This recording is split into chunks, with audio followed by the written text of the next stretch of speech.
J'ai été assez amusé cet été de voir la police nationale demander à une femme de se dévêtir. Et je me suis dit qu'il y a quelques décennies encore, cette même police aurait très certainement demandé à des jeunes filles sur la plage de se rhabiller. Tantôt trop long, tantôt trop court, à croire que le vêtement de plage est symptomatique de ce qui se passe dans la société. Le bikini était sans doute le symbole de la libération, le burkini du fondamentalisme qui revient. D'un point de vue chrétien, de la pensée chrétienne, effectivement, je suis plutôt contre le port du voile, je suis contre le fait qu'une femme doive se cacher, doive porter une culpabilité. Mais en tant que citoyen d'une république laïque, je ne peux être que pour la liberté.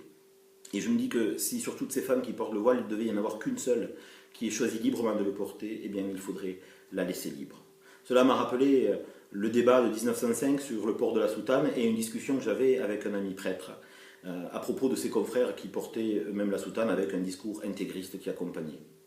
Et je lui disais qu'il fallait peut-être interdire.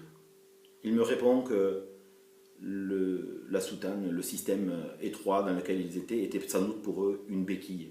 Et que notre rôle n'était pas de donner un coup de pied dans la béquille, mais de les aider à marcher sans. Je crois que l'évangile, c'est justement cet évangile que Jésus nous annonce, c'est exactement le fait de ne pas donner de coup de pied dans la béquille. Cet évangile, c'est ce qui relève. Comme Jésus va relever le boiteux, il va donner la vue à l'aveugle. L'évangile est là pour relever l'humain, pour le repasser au centre de sa vie. Et comme il est dit dans l'évangile de Jean, la vérité vous rendra libre. Nous avons, par la pédagogie, par la discussion, par le dialogue, à permettre à chacun de trouver sa vérité. La vérité de sa foi, la vérité de sa vie.